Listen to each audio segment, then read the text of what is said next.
Mon père a décrété, Thanksgiving, c'est pour nos vrais enfants, tu es exclu.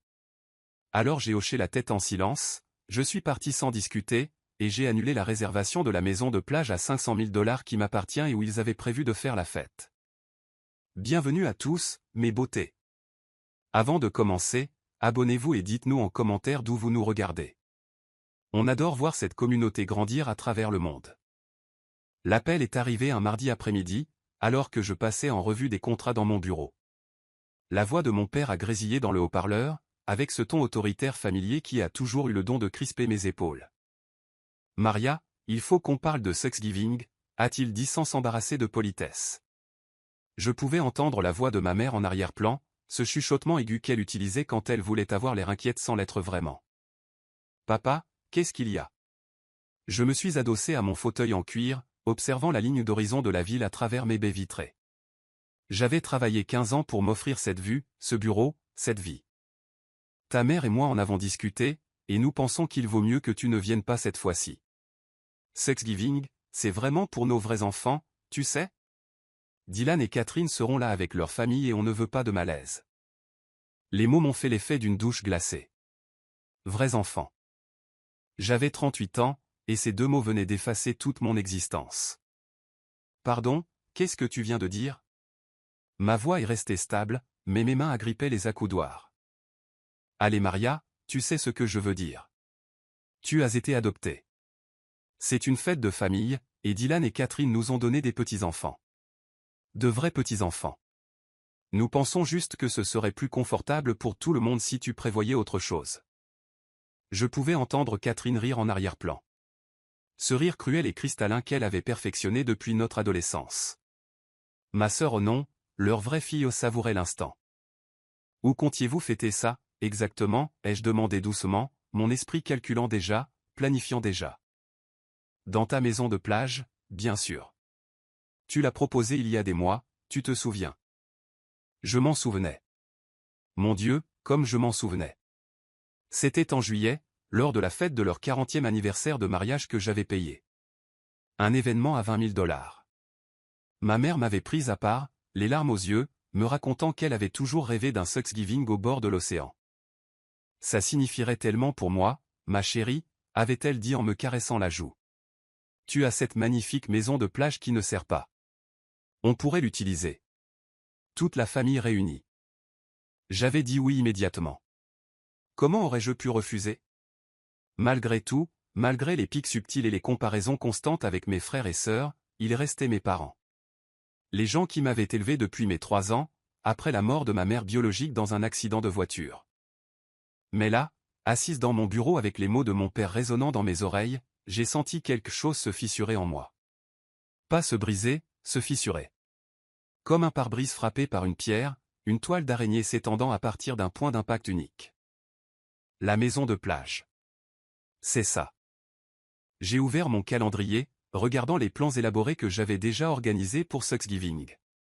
J'avais engagé un chef, commandé des dindes de première qualité, prévu une équipe de nettoyage, rempli la cave à vin de bouteilles coûteuses. 12 000 $ de préparatifs. Et qui couvre les frais de cette célébration? Eh bien, tu es propriétaire de la maison, donc il n'y a pas vraiment de frais, n'est-ce pas? Le ton de mon père suggérait que je faisais des difficultés. Ne sois pas mesquine, Maria. Ce n'est pas une question d'argent. Mais c'était toujours une question d'argent. Mon argent. L'entreprise prospère que j'avais bâtie à partir de rien. Les investissements qui avaient porté leurs fruits. La maison de plage que j'avais achetée comme refuge. Un symbole de tout ce que j'avais accompli sans leur aide. Tu as tout à fait raison, papa, ai-je dit d'une voix mielleuse. Ce n'est pas du tout une question d'argent. Je n'ai pas argumenté. Je n'ai pas crié. Je n'ai pas pleuré. Pas encore. Ça viendrait plus tard, seul dans ma voiture, mais pas maintenant. Pas tant qu'il pouvait m'entendre. Alors, tout est réglé, a demandé mon père, et j'ai pu entendre le soulagement dans sa voix. Il s'attendait à une bagarre. Il s'attendait toujours à ce que je me batte pour mendier des miettes de leur affection. Tout est réglé, ai-je confirmé. Je vais m'assurer que tout soit géré. Bien. Et Maria? Ne prends pas ça personnellement. C'est juste compliqué. Tu comprends, n'est-ce pas? On t'a bien élevé. Tu t'en sors très bien toute seule. Tu n'as pas besoin de nous comme Dylan et Catherine. L'ironie était suffocante. Dylan avait 42 ans et demandait encore de l'argent à papa pour payer son hypothèque. Catherine avait 35 ans et était retournée vivre à la maison 2 fois après l'échec de ses mariages. Mais c'était moi qui n'avais pas besoin d'eux. Je comprends parfaitement, ai-je dit. Et c'était vrai. Pour la première fois en 35 ans, je comprenais avec une clarté cristalline ma place exacte dans leur hiérarchie de l'amour. Après avoir raccroché, je suis resté assise en silence pendant 10 minutes. Mon assistante, Jennifer, a frappé doucement à ma porte. Mademoiselle Thompson? Votre rendez-vous de 15 heures est là. Annulez-le, ai-je dit. Annulez tout pour aujourd'hui. J'ai pris mon téléphone et fait défiler la conversation de groupe avec mes frères et sœurs. Le dernier message venait de Dylan. Trop hâte pour le jour de la dinde à la plage. Maria, t'es la meilleure sœur du monde. Suivi de 50 émojis cœur de Catherine. Leur comédie était épuisante à voir. Ils savaient. Bien sûr qu'ils savaient. Ça avait probablement été discuté lors de dîners de famille où je n'étais pas invité, pendant des appels téléphoniques passés alors que je bâtissais mon empire. Assise là, un souvenir a refait surface sans prévenir. J'avais 7 ans, je portais une robe rose que ma mère avait achetée pour l'anniversaire de Catherine. C'était un vêtement de seconde main, hérité de ma sœur, mais je m'en fichais. J'aimais cette robe. Pourquoi Maria a le droit de porter mes vieux vêtements, avait pleurniché Catherine. Elle était déjà pourri gâtée à l'époque. Parce qu'on lui apprend la gratitude, avait dit ma mère en lissant les cheveux de Catherine. Elle doit être reconnaissante pour ce qu'elle reçoit. J'avais appris la gratitude très tôt. Gratitude pour la chambre dans leur maison. Gratitude pour la nourriture dans mon assiette. Gratitude d'avoir été choisi, d'avoir été sauvé du foyer, d'avoir eu la chance d'avoir une vraie famille. Sauf que ça n'a jamais été réel, n'est-ce pas? Un autre souvenir. J'avais 15 ans, sanglotant dans ma chambre après avoir entendu mon père dire à son frère, « C'est une bonne gamine, mais ce n'est pas vraiment la nôtre, tu sais ?» Pas comme Dylan et Catherine. Je l'avais confronté le lendemain. Il m'avait serré dans ses bras, m'avait dit que j'avais mal compris, qu'il m'aimait tout autant. Je l'avais cru parce que j'avais besoin de le croire. J'avais 23 ans quand Catherine est tombée enceinte de son premier enfant. Ma mère avait serré l'échographie contre sa poitrine et chuchoté, « Mon premier vrai petit enfant. » Enfin. Elle m'avait regardé ensuite, réalisant que j'avais entendu. « Oh, Maria, tu sais ce que je voulais dire. » J'ai toujours su ce qu'il voulait dire.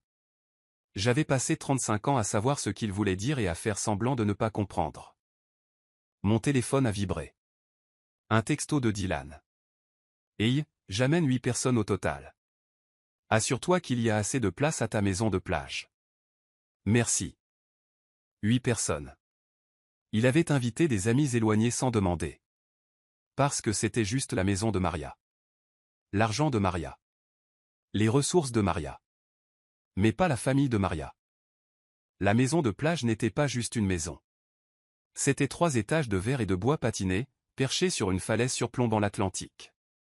5 chambres, 6 salles de bain, une piscine à débordement qui semblait se déverser dans l'océan lui-même. Je l'avais acheté il y a 2 ans pour 500 000 $ comptant.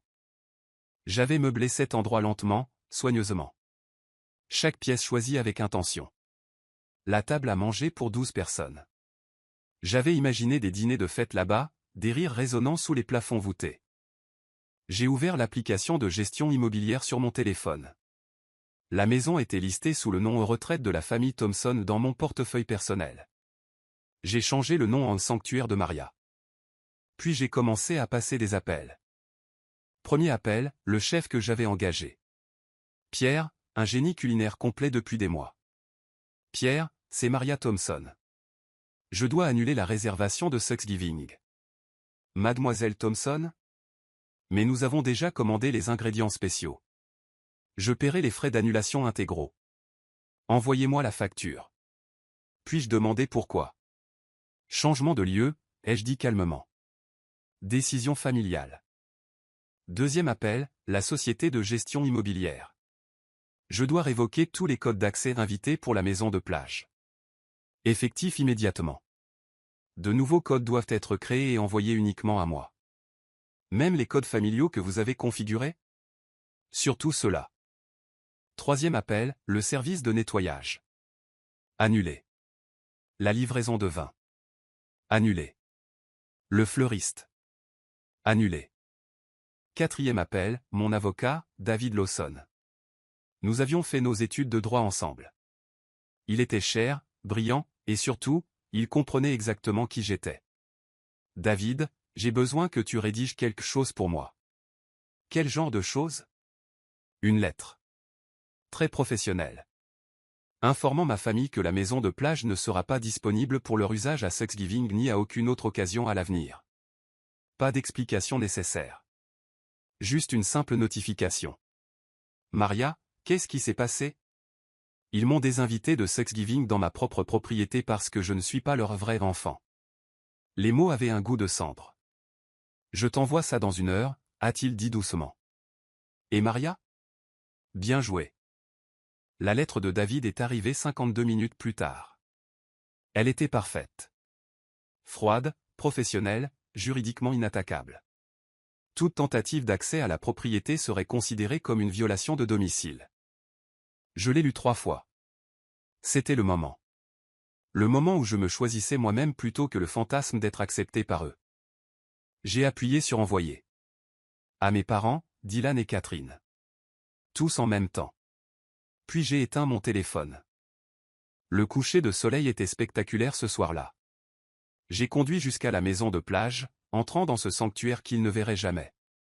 Pour la première fois en 35 ans, j'avais l'impression de posséder quelque chose qui était vraiment, complètement à moi. Pas juste la maison. Moi-même. J'ai rallumé mon téléphone à 21 heures. 63 appels manqués. 47 SMS. Le déluge a été immédiat et vicieux. Papa, c'est quoi ce bordel? Appelle-moi immédiatement. Maman, Maria, c'est puéril. On doit parler de ton attitude. Dylan, tu fais ça sérieusement? Pourquoi? Arrête d'être dramatique. Catherine, tu es mesquine et égoïste. C'est exactement pour ça que tu n'es pas vraiment de la famille. Et voilà. La vérité autour de laquelle ils avaient dansé toute ma vie, enfin dite clairement. Je n'ai pas rappelé. À la place, je me suis versé un verre de vin ou une bouteille à $60 de ma collection personnelle et j'ai composé une réponse. Pas émotive. Pas en colère. Juste honnête. J'ai envoyé un SMS groupé.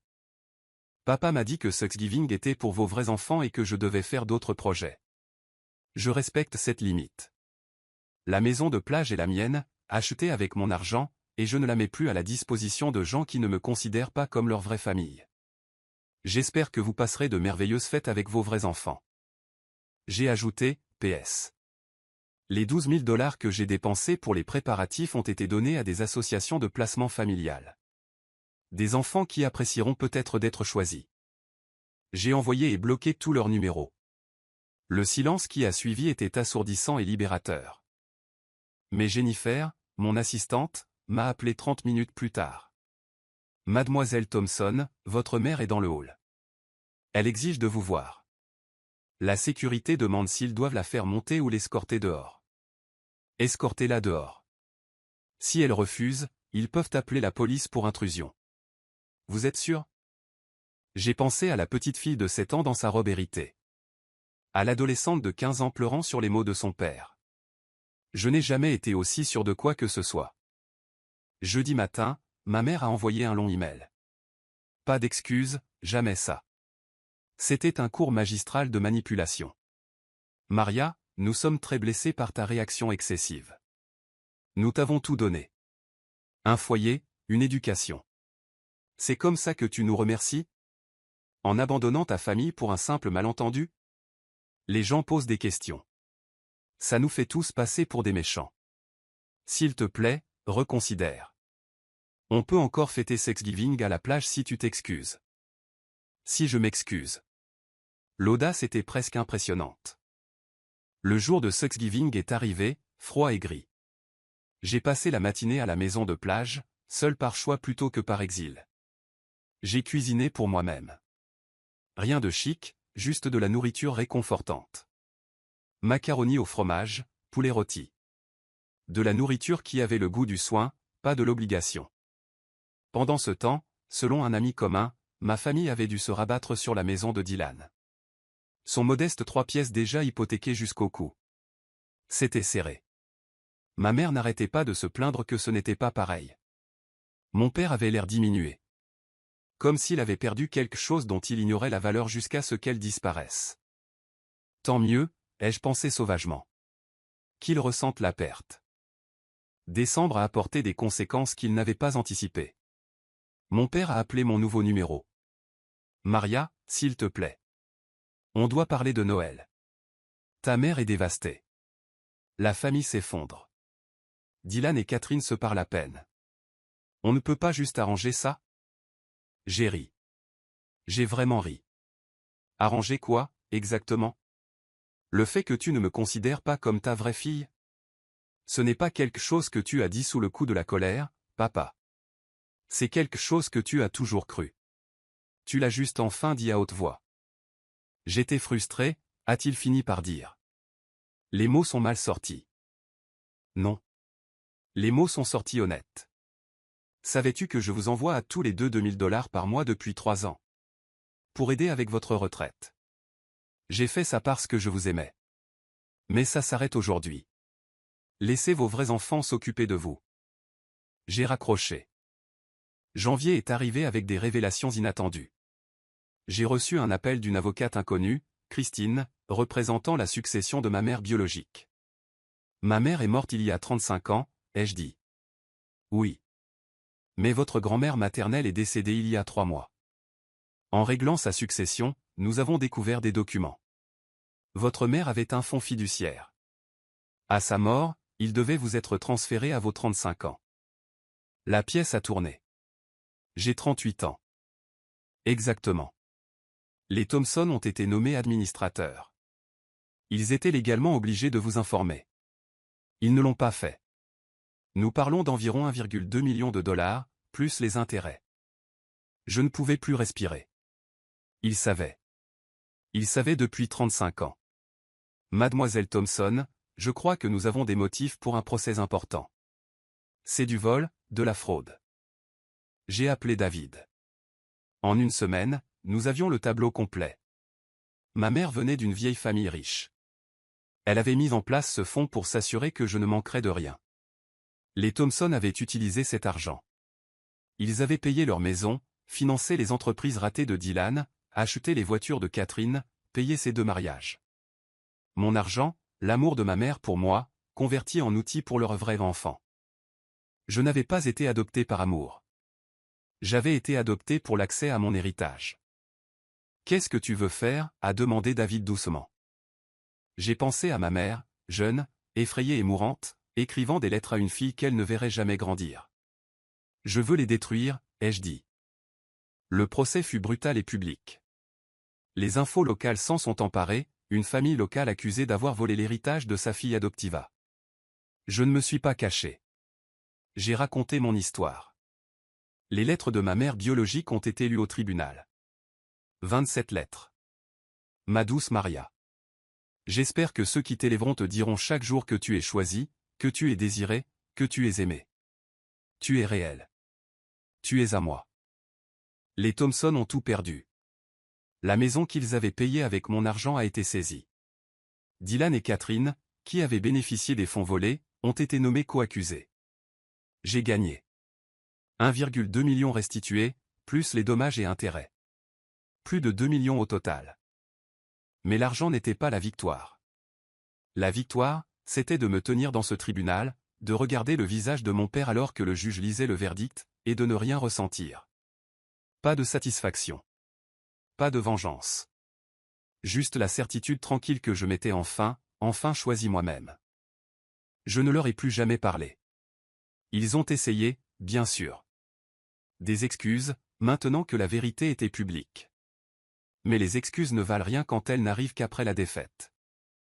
J'ai gardé la maison de plage. Parfois, je m'assois sur la terrasse et je lis les lettres de ma mère. Je pleure pour la femme qui m'a assez aimé pour planifier mon avenir, et je fais le deuil de la famille qui m'aimait trop peu pour honorer ses souhaits. Ce Thanksgiving, je serai encore seul. Pas parce que je suis exclu, mais parce que je suis libre. Et je n'oublierai jamais ce que j'ai appris. L'amour n'est pas une question de sang. Ce n'est même pas une question de choix. C'est voir quelqu'un comme étant réel. Entier. Digne. Et je suis réel. Je l'ai toujours été. Ils n'ont juste jamais regardé d'assez près pour le voir. Si vous vous êtes déjà senti invisible dans votre propre famille, cette histoire est pour vous. Vous êtes réel. Vous êtes digne. Et parfois, la chose la plus courageuse que vous puissiez faire est de tourner le dos aux gens qui ne voient pas votre valeur. Si cette histoire vous a touché, partagez-la. Choisissez-vous. Toujours.